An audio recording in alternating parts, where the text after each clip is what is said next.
ควงงัวทำบุญที่มันไล่น้ำเลยเนาะต้องอุ้ยเสียตัวนี้แล้วบนห้วนนะเข็มน้ำ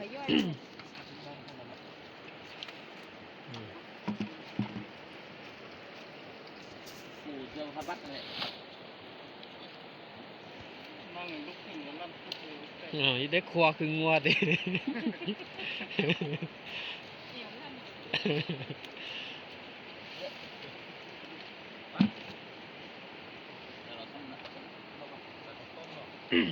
ผมตกน้ำคุณ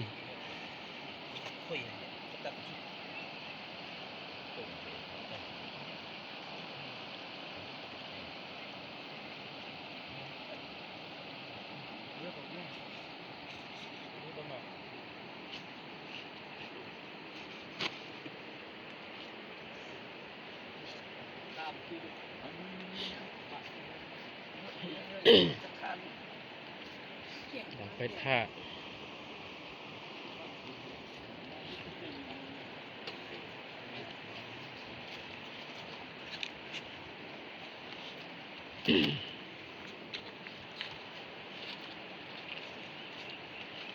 ปิ้นมันคือหนังคนโลกมัน ตามเรื่องมันเป็นตลาดนี่ยางมันทุกสับขนาดซื้อกับลาดมันเป็นโล2 โลเองใช่แม่งซีฟูดบอกใช่เดี๋ยวเอาไปเจ้ามันเนี่ย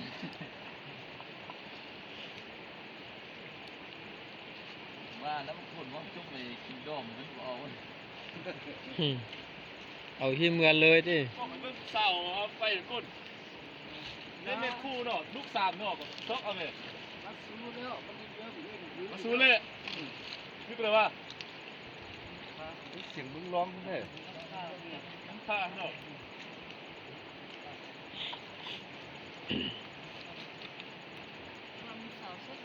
สดเนาะ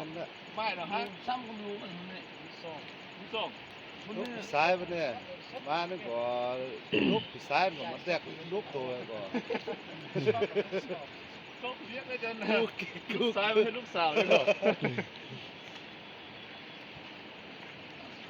บ่มาตี้บ่มาอยู่น้ำตี้มาเต็มแม่มันเลยเต้หน้ามันงอมาเต็มแม่มันเลยเนี่ยเคียงไปไหมล่างมันเลยโอ้โหมันร้องมันนอดซูจะที่เป็นเดือนมันว่า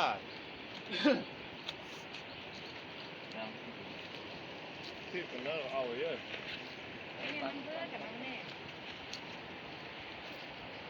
อ้าวอันจุกเห็นพอมันจีไหม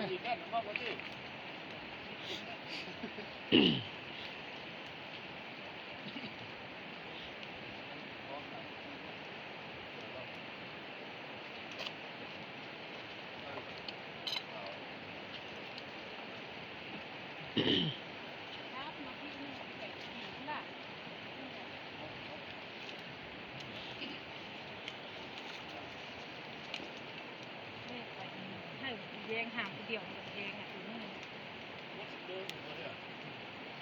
ทำนี่พวกของใช้พอจะหน่อยน้อยหน่อย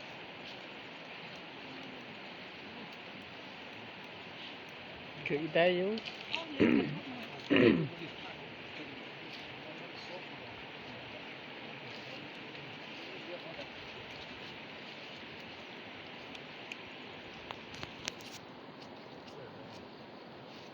ปีนเชียงสอนครัวปีนั้นคือซ้ำนี้เด็กเอาอีกนึงนะปีครัวอยู่หั่นน่ะ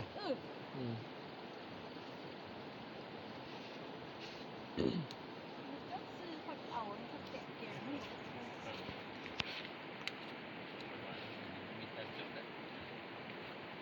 เอาเราได้กินแล้วซื้อแต่ละมื้อแม่เลือดมันเลือดม้ามม้ามเลือดม้ามเลย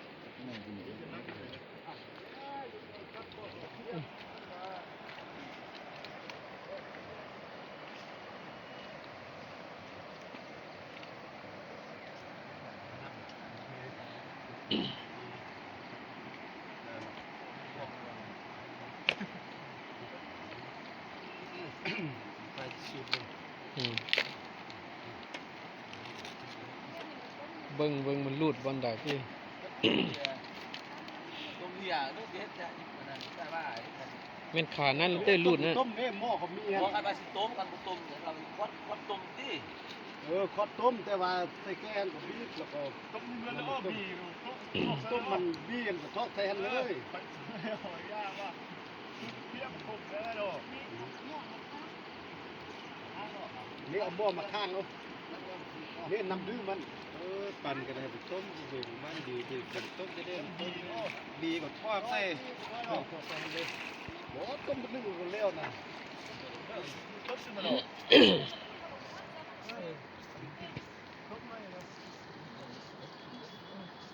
อยากต้มก็ต้มหมูซื้อเลยเนาะ บีมันชิมเยอะทอดตรงยางชิมลงน้ำมันบีมัน อืมแต่ขวดซื้ออันส่วนพุ่น อ๋อคุณมงคล เก้าแล้วเจ้าบริโต้งนี่ต้องช่วย ตุ้งอันนู้นนี่ ป้าเลย เออขวดท่านเนอะ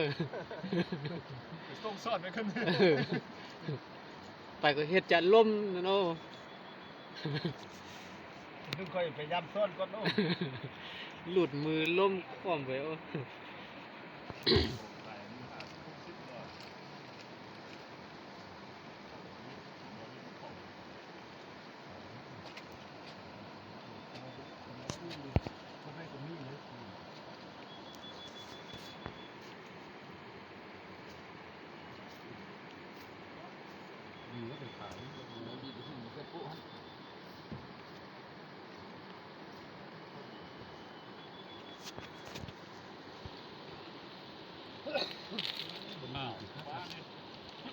วัดยังไม่ทำเลยหรอ